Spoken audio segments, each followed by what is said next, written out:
আসসালামু আলাইকুম। আমাদের ল টেম্পল অনেকেই শুনেছেন। আমরা দেশের অসহায় মানুষকে সার্ভিস দেওয়ার জন্য, আইনগত পরামর্শ দেওয়ার জন্য গত কয়েক মাস আগে এই ল টেম্পল নামে আমরা একটা চেম্বার ওপেন করেছি। আমাদের চেম্বারের অনেকগুলো মামলার মতো জনস্বার্থে পাবলিক ইন্টারেস্ট লিটিগেশন যেটা বলে, সেটা আমাদের হেড অফ চেম্বার জনাব ব্যারিস্টার আবু সালেহ মোহাম্মদ সাইম সাহেবের নেতৃত্বে আমরা সিনিয়র অ্যাডভোকেট সৈয়দ মামুন সাহেবকে নিয়ে গতকালকে একটি মামলা করেছি। অনেক ইতিমধ্যে পেপারে জেনেছেন, দেখেছেন। সেটা হচ্ছে বাংলাদেশের পরিচয় হচ্ছে আমার দেশের মাটি খাঁটি সোনার চাইতে খাঁটি। এই যে খাঁটি সোনার চাইতে খাঁটি, দ্যাট মিনস ডায়মন্ড।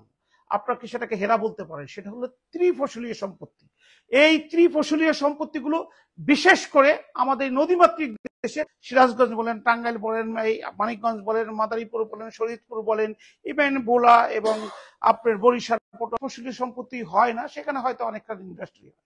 কিন্তু যারা ভূমিদস্যু, এই যে আমরা ত্রিফসলীয় সম্পত্তি, যেসব কৃষক আমার আশেপাশে যাদেরকে দেখছেন, যারা দিন রাত্রি পরিশ্রম করে কৃষি ফলন উৎপাদন করে, তাদের কোনো অধিকার, তাদের কোনো রাইট, তাদের কোনো কথা আজ পর্যন্ত কখনোই বলা হয় নাই। এদের সম্পত্তি মানিকগঞ্জ জেলার দৌলতপুর উপজেলার সিএস মূলে মালিকেরা, এস এ মূলে মালিকেরা, সেই সব সম্পত্তি 100% কৃষি জমি।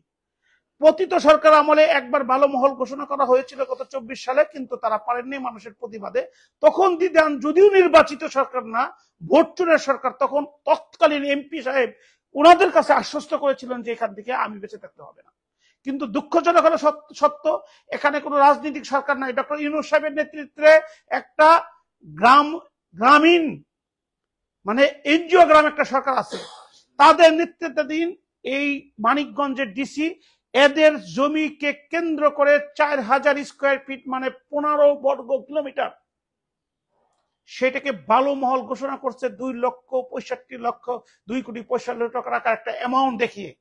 সেখানে করে ইতিমধ্যে প্রায় 3 কিলোমিটার মতো কৃষি জমি 100 থেকে 150 ফিট গভীরে। আপনারা যারা দেখে থাকেন যে বড় বড় ইন্ডাস্ট্রি এলাকায় যে বড় বড় নদীর মধ্যে যে পদ্মা সেতু যখন হলো, যেসব ট্রলার গুলো, সেই সব ধরনের মেশিন দিয়ে প্রতিনিয়ত মাটি কেটে নিয়ে যাওয়া হচ্ছে। এবং প্রায় 3 শতাধিক ট্রলার, যে ট্রলারে একটি ট্রলারে আপনার 20 তলা বিল্ডিং এর চেয়ে বেশি মাটি উঠে, সেই সব ট্রলার দিয়ে একদম এদের শত শত বিঘা জায়গা, এই কৃষকদের, যেখানে আপনার এত সুন্দর মানিকগঞ্জে পেয়ারা চাষ হয়, যেখানে ত্রিফসলী সম্পত্তি, যেখানে আপনার টমেটো, ভুট্টা, ধান, সেইগুলোকে এখন যেহেতু আপনার বর্ষাকালীন সময়, এই বর্ষাকালীন সময়ে সেই সব মেশিন দিয়ে এই 300-র অধিক ট্রলার দিয়ে মাটি কেটে নিয়ে যাওয়া হচ্ছে। এই বেচারা কৃষকরা ডিসি অফিসে ঘুরেছেন, কারণ এই 2025 এসে এদের খাজনা নেওয়া বন্ধ করে দিয়েছে। মানে তাদের জায়গায়, যেখানে নাগরিক হিসেবে আমার আপনার দায়িত্ব হচ্ছে রাষ্ট্রের প্রতি আনুগত্য প্রকাশ করা, সেই আনুগত্য প্রকাশ, যারা টাকা ইনকাম করেন তারা ট্যাক্স দিবেন, যারা জমি তারা খাজনা দিবে, যেটা তারা রাষ্ট্র পরিচালিত হবে, আমি আপনার বেনিফিট হবে। যদিও আমরা দেখেছি যে আমাদের বর্তমান সরকার ইউনূস সাহেব, উনি ট্যাক্স ফ্রি নাগরিক হয়ে গেছেন, ওনার গ্রামীণ ব্যাংকে ট্যাক্স দিতে হয় না, উনি সমস্ত সুবিধা নিয়েছেন। আসলে যার কাছে বিচার দিব, শস্যে দিয়ে বুথ খাওয়াবো, শস্যই বুথ হয়ে গেছে। তার ফলে আজকে ওনাদের জমিগুলো ওনারা নিঃস্ব হয়ে গেছেন।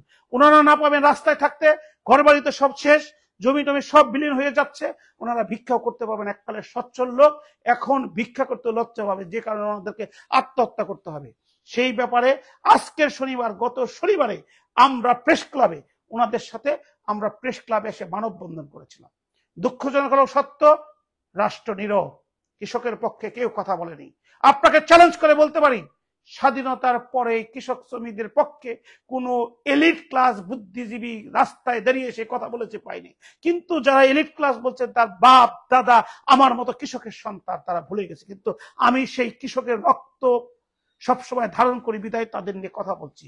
গতকালকে আমাদের ল টেম্পল থেকে আমরা একটা রিট পিটিশন দায়ের করেছিলাম। সে মহামান্য আদালত Mister Justice Akram Hossain Chowdhury and Mister Justice Fayed Ahmed সাহেবের কোর্টে, ওনারা শোনার পরে আমাদেরকে রুল দিয়েছেন, আমাদেরকে স্ট্যাটাস দিয়েছেন যেহেতু সরকারি, এবং একটা ডাইরেকশন দিয়েছেন স্পেশাল কমিটি গঠন করে তদন্ত করার জন্য। আমরা আশা করি যে স্পেশাল তদন্ত কমিটি, সেই কমিটি প্রকাশ করবেন তদন্ত কমিটি প্রকাশ করলে এই যে নিরীহ কৃষকের উপরে যে অন্যায় অত্যাচার, তাদের মাটি দুঃশতনা ডাকাতি করে নির্বিচারে প্রতি মুহূর্তে সেখানে বিরাট বিরাট বেকু মেশিন না, অত্যাধুনিক মেশিন দিয়ে প্রায় 150 ফিট গভীর করে চিরতরে ওই মাটিগুলোকে নিঃশেষ করে দেওয়া হয়েছে। সেইটার একটা ইনভেস্টিগেশনের মাধ্যমে, দেশবাসীর সচেতনার মাধ্যমে এই কৃষি জমিগুলো রক্ষা হবে। শুধু মানিকগঞ্জের দৌলতপুরে, রাতপুর মৌজা না, এইরকম বাংলাদেশে অনেক জায়গায় হয়েছে। এর ধারাবাহিকতা তারাও প্রাণ খুঁজে পাবে। কৃষি জমি যদি রক্ষা করা না হয়, বাংলাদেশ রক্ষা পাবে না। বাংলাদেশ দুর্ভিক্ষ হলে আপনি বিদেশ থেকে খাবার আনতে পারবেন না, কারণ কৃষক যদি ফসল না ফলায় আপনাকে দুর্ভিক্ষে পতিত হতে হবে।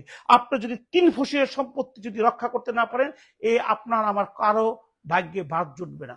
যদি ইন্টারিম গভর্নমেন্টের স্বরাষ্ট্র উপদেষ্টা বলেছেন যে 6 মাসের মধ্যে আমরা কৃষি জমি সংরক্ষণ আইনটাকে ব্যবস্থা করে যাব, অতীতে সরকাররা চেষ্টা করেছিল, বারবার এটা চেষ্টা করা হচ্ছে, কিন্তু এই কৃষি জমি সংরক্ষণ আইন এখনো পাশ হয় নাই। তাই আমি বিনীতভাবে বলবো দেশবাসীকে আমার লাইভের মাধ্যমে, আসুন আপনি আপনার নিজের পাশে দাঁড়ান, নিজের অস্তিত্বের কথা ভাবে বাংলাদেশের কৃষি জমি যাতে রক্ষা হয়, সেখানে যেন ভূমিদস্যুরা সেই জমির ক্ষতি করতে না পারে, সেই জমির মধ্যে ইন্ডাস্ট্রি করতে না পারে, সেই জমির মধ্যে ইউনিভার্সিটির নাম নিয়ে যাতে আপনার আমার প্রতিদিনে খাবো সেটা বন্ধ করতে না করে, বিশেষ করে যারা প্রান্তিক অঞ্চলে, যারা নদী পার এলাকায় উর্বর জমিতে কৃষি পাশ করে পলিমাটির মধ্যে, সেই ভূমিদস্যুরা সেই মাটি যাতে নির্বিচারে কেটে না নিতে পারে, সেটা হবে মানিকগঞ্জের রাহাতপুরের এই স্পেশাল ইনকোয়ারি কমিটির তদন্তের মাধ্যমে বাংলাদেশে একটা মাইল ফলক। আমি ল টেম্পলকে ধন্যবাদ জানিয়ে আজকের মতো, ওনারা মানিকগঞ্জ থেকে এসেছেন আজকে শুক্রবার বন্ধের দিন এইসব ব্যাপার আলোচনা করার জন্য, আমি শুধু এইটুকুই আপনাদেরকে বলবো, ইনশাআল্লাহ আমি একজন কৃষকের সন্তান, ব্যারিস্টার হয়ে এখানে আইন প্র্যাকটিস করতেছি। আমি যতদিন বেঁচে থাকবো কৃষকের পক্ষে কথা বলবো, অসহায় মানুষের পক্ষে কথা বলবো, অত্যাচারী নির্যাতিত মানুষের পক্ষে আমার সর্বশক্তি দিয়ে এই রাহাতপুরের, এই মানিকগঞ্জের দৌলতপুরের রাহাতপুরে এই সাধারণ কৃষকের পক্ষে যেভাবে দাঁড়িয়েছে, ইনশাআল্লাহ সারা জীবন থাকবো। সকলে ভালো থাকবেন। আসসালামু আলাইকুম।